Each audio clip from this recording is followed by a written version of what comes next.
नमस्ते दोस्तों, मैं हूं Subhashish. Welcome my YouTube channel. तो दोस्तों आज आप लोग को एक बहुत ही अच्छा प्रॉब्लम आप लोग को बताऊंगा। तो प्रॉब्लम ये है कि गाड़ी में एक कस्टमर का कॉन्सर्न था, गाड़ी का माइलेज बहुत आपका कम मिल रहा है, गाड़ी में नॉकिंग हो रहा है, गाड़ी का जो आरपीएम है वो फ्लैक्चुएट कर रहा है, गाड़ी का जो पिकअप है वो पूरा मतलब जो जितना स्मूथ होना चाहिए स्मूथ पिकअप नहीं हो रहा था। ये सब प्रॉब्लम कस्टमर का था। तो ये जो प्रॉब्लम था हम कैसे इसको सॉल्यूशन किया स्टेप बाय स्टेप, और इसको प्रॉब्लम कहाँ पर था वही आप लोग को दिखाएंगे वीडियो के दौरान। तो चलिए तो वीडियो स्टार्ट करते हैं, आप लोग को दिखाते हैं ये प्रॉब्लम कहाँ पर था, इसको सॉल्यूशन कैसे किया। दोस्तों आज गाड़ी का जो प्रॉब्लम है यहाँ पे देख पा रहे हैं, गाड़ी आपका चेक इंजन लाइट जल रहा है, और गाड़ी में आपका जो जो जब चेक इंजन लाइट जब जल रहा था, जब हम स्कैनर कनेक्ट किया उसके बाद गाड़ी का कस्टमर का कॉन्सर्न ये था, गाड़ी में थोड़ा वाइब्रेशन हो रहा है और गाड़ी में कभी कभी टाइम का नॉकिंग कर रहा है। तो जब हम इसको जो स्कैनर में हम कनेक्ट किया, करने के बाद जो हमको जो कोड मिला ये आप देख पा रहे हैं, जो नंबर 1 सिलेंडर में आपका मिसफायर दिखा रहा है। ये तो हम डीडीसी में कोड मिला हम लोग को। तो अभी इसमें जो गाड़ी का जो ये टैप जो स्कैनर है, स्कैनर का जो डाटा में जाता है, डाटा के जाने के बाद आपको और भी अच्छे से आप लोग को मालूम पड़ जाएगा कौन सा सिलेंडर में ये हो रहा है। बेसिकली यहाँ पर आपको शो कर रहा है जो सिलेंडर 1 में, तो उधर में आपको चारों सिलेंडर में कौन सा सिलेंडर मतलब मिसफायर कर रहा है वो भी आप लोग को मालूम पड़ जाएगा बहुत अच्छे से। तो अभी देख पा रहे हैं ये सिलेंडर 1 जो है, देखिए यहाँ पर मिस पॉइंट काउंट कर रहा है, और कभी कभी जो गाड़ी का जो आरपीएम है वो भी कभी कभी फ्लक्चुएशन कर रहा है, वो भी आप लोग को दिखाऊंगा।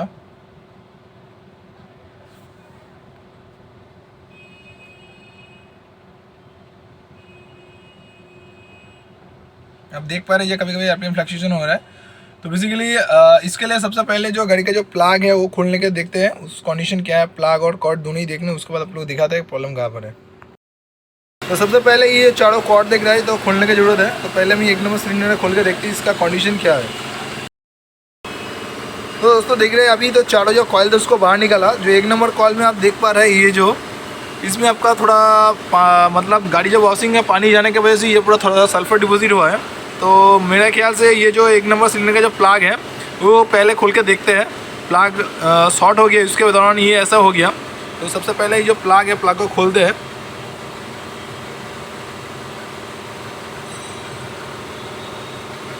और भी आप देख सकते हैं ये कितना अच्छा मतलब साफ़ा है, लेकिन ये पूरा गंदा हो गया। तो इसको प्लग को खोलते हैं, चारों प्लग खोल के आप लोग को दिखाते हैं।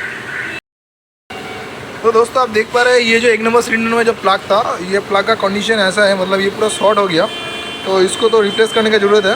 तो आप एक से आपके चारों प्लग रिप्लेस कर देगा तो बेहतर होगा। हम अभी ये चारों प्लग रिप्लेस कर देते हैं, रिप्लेस करके देखते हैं प्रॉब्लम सॉल्व होता है कि नहीं। मेरे ख्याल से यही शॉर्ट था, इसकी वजह से ऐसा हो रहा था। तो इसको चेंज करने है, उसके बाद देखते हैं गाड़ी का प्रॉब्लम सॉल्व होता है कि नहीं। ये आपका देखिए ये आपका 1 नंबर सिलेंडर है। तो मीस फायर के दौरान इसका अंदर का हालत देखिए कैसा हो गया। एक्चुअली पानी जाने की वजह से ये अंदर पर पूरा आपका सल्फर डिपॉजिट हो गया। उसके दौरान जो प्लग थे ये शॉर्ट हो गया। ये आपका 1 नंबर का। 2 नंबर का देखिए पूरा आपका पूरा अच्छे से सफ़ा है।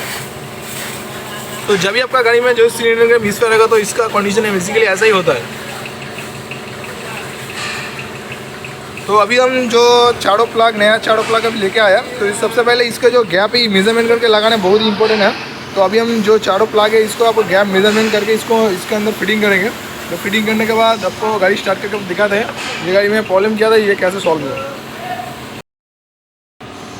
तो ये आप देख पा रहे हैं जो नया प्लग है, तो इसमें आपका 90 या 1 mm तक इसको जो गैप है, इसको जो गैप रहना चाहिए। तो अभी इसको जो गैप है इसको हम सिलेक्ट करते हैं 1 mm में। अभी देखिए ये आपका जो प्लग का गैप है ये अभी पूरा परफेक्ट है। चारों जो प्लग है चारों पे ये गैप होना चाहिए।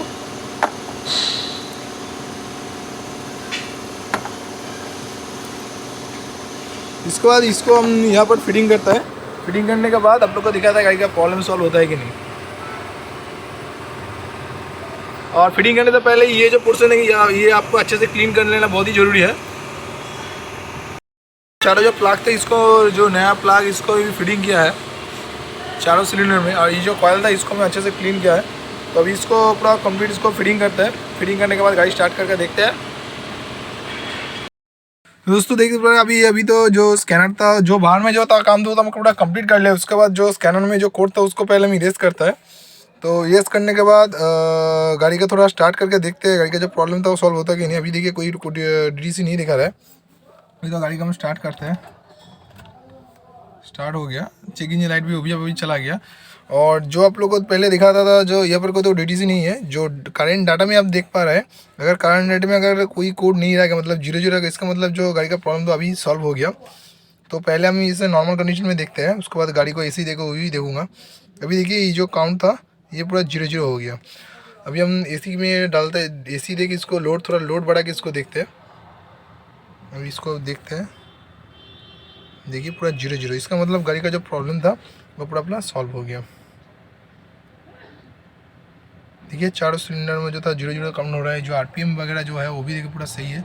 अभी हमें एक्सीलेटर कर रहा है,